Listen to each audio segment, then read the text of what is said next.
Bonjour à tous. Dans cette nouvelle vidéo, nous allons examiner un terme ou des termes qui semblent pas mal intéresser d'intervenants sur YouTube. Il s'agit de l'alpha et l'oméga. Donc, ces intervenants sur YouTube se servent de ces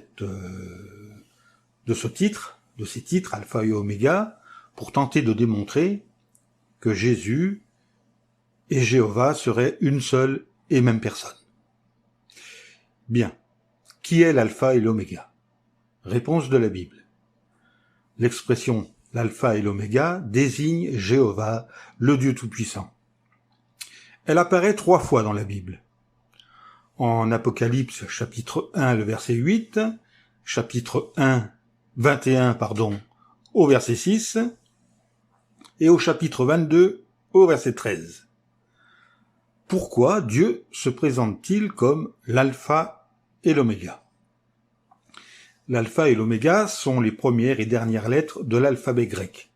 C'est en grec qu'a été écrite la partie de la Bible qu'on appelle couramment le Nouveau Testament, dont le livre de l'Apocalypse fait partie. Les positions respectives de ces lettres dans l'alphabet grec servent à montrer que seul Jéhovah est le commencement et la fin, selon Révélation chapitre 21 verset 6. Depuis toujours, il est le Dieu Tout-Puissant, et il continuera de l'être pour toujours. Il est le seul qui existe depuis toujours et pour toujours. Selon le 90e psaume, le verset 2. Une autre expression apparaît dans le livre de l'Apocalypse. Le premier et le dernier. Qui est le premier et le dernier? La Bible utilise cette expression à la fois pour parler de Jéhovah et pour parler de son Fils Jésus, mais dans des sens différents. Nous allons voir 2 exemples. Nous allons lire dans le livre d'Isaïe, au chapitre 44, le verset 6. Il est écrit « Jéhovah dit, je suis le premier et le dernier, il n'y a pas d'autre Dieu que moi. » Jéhovah met ici en évidence qu'il est le vrai Dieu, qu'il est éternel et qu'il n'existe pas d'autre Dieu que lui. Vous pouvez retrouver ceci dans Deutéronome au chapitre 4, les versets 35 à 39. Dans ce cas, l'expression le premier et le dernier a le même sens que l'expression l'alpha et l'oméga. L'expression le premier, en grec, protos, et non alpha, et le dernier, en grec, eschatos, et non pas oméga, apparaît également dans le livre de la Révélation au chapitre 1, les versets 17-18, et au chapitre 2, le verset 8. Le contexte de ces versets indique que celui qui est désigné par cette expression est mort et est plus tard revenu à la vie. Ces versets ne peuvent donc pas parler de Dieu, car Dieu n'est jamais mort. Jésus, lui, est mort et a été ressuscité. Il a été le premier humain à avoir été ressuscité pour vivre en tant qu'esprit immortel au ciel, où il vit maintenant et vivra à tout jamais. Selon Apocalypse, chapitre 1, versets 17 et 18. D'ailleurs, nous le lisons, ce verset, il est écrit « Quand je l'ai vu, je suis tombé à ses pieds comme mort. Alors il a posé la main sur moi et m'a dit « N'aie pas peur, je suis le premier et le dernier, et celui qui est vivant. J'ai été mort, mais regarde, je suis vivant à tout jamais, et j'ai les clés de la mort et de la tombe. » L'épître aux Colossiens, au chapitre 1, et au verset 18, précise « Et il est la tête du corps de l'assemblée, il est le commencement, le premier-né d'entre les morts, afin de devenir le premier en tout. » Jésus est celui qui réalise toutes les résurrections qui ont lieu après la sienne.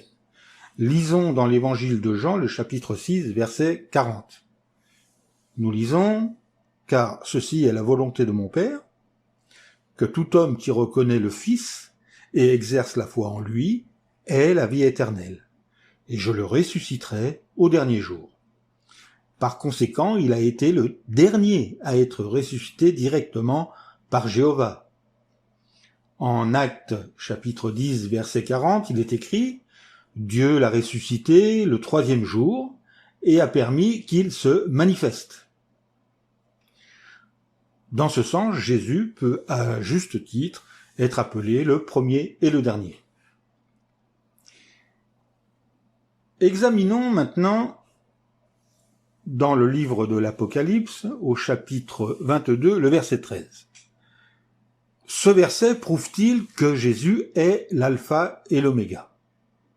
Non.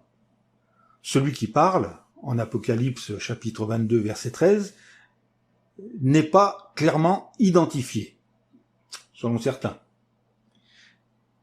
On nous dit également que plusieurs personnages s'expriment dans ce chapitre. D'ailleurs, commentant cette partie de la Révélation, ou de l'Apocalypse, un professeur, le professeur William Barclay, écrit « Les choses ne sont pas écrites dans un ordre clair, et il est souvent difficile de savoir avec certitude qui parle. » Je vous mettrai les références de cette citation dans les commentaires. Ok, analysons ce chapitre. Au verset 1, c'est un ange qui parle à Jean. Au verset 6, c'est Dieu qui envoie son ange. Au verset 7, c'est l'ange que Dieu envoie qui parle. Au verset 8, c'est Jean qui parle.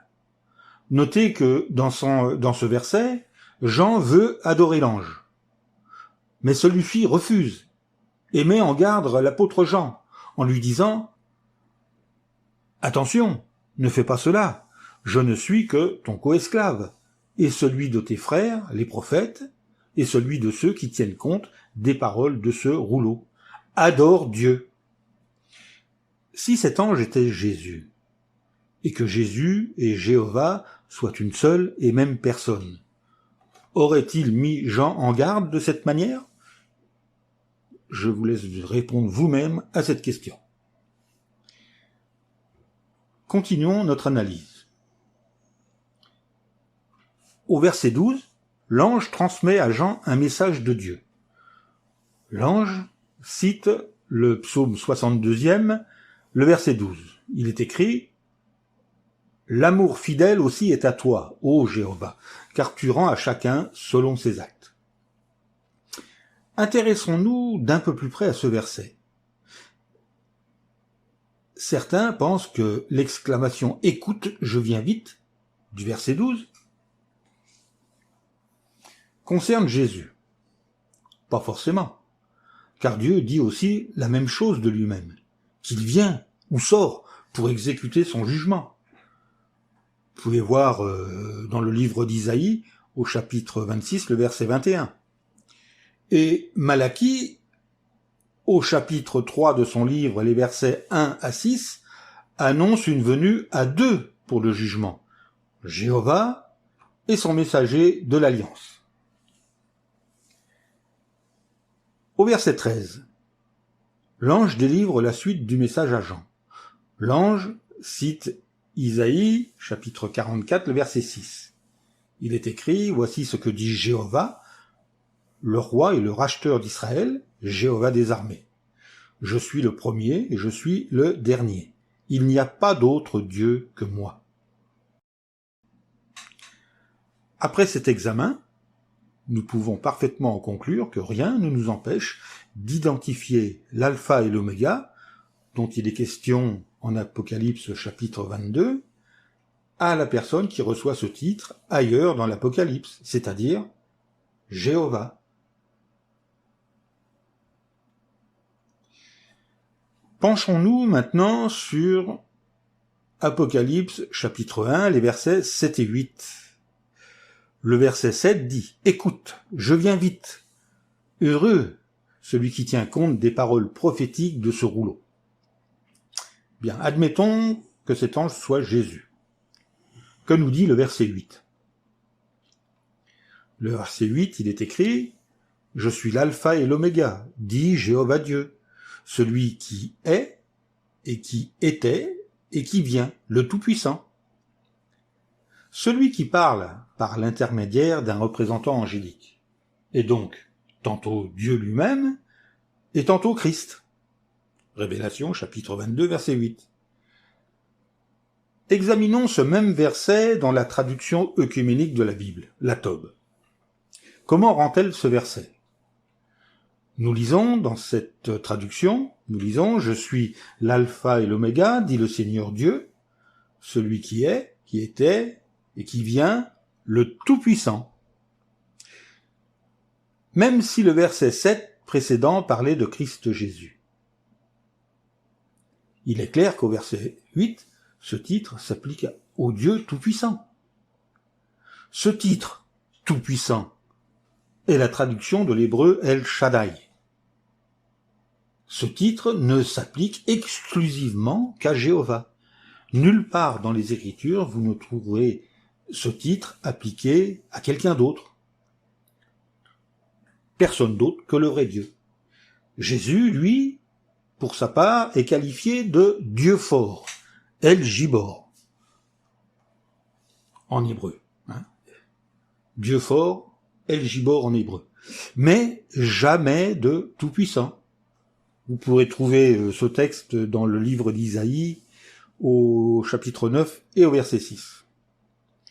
Donc, puisque apparaît dans ce verset l'expression tout-puissant, c'est à bon droit que la traduction du Monde Nouveau attribue ce titre à Jéhovah Dieu. D'ailleurs, un ouvrage, paru en 1974, fait cette remarque: on ne peut être absolument certain qu'en cet endroit précis, l'écrivain voulait désigner le Seigneur Jésus. Il n'est nullement absurde de supposer également que l'écrivain voulait désigner ici Dieu par ces mots. Je vous mettrai également cette référence, la référence de cette source, dans les commentaires. Bien, je vous quitte ici. Je vous recommande de creuser la parole de Dieu. Soyez béréens. Vérifiez toutes choses. À bientôt.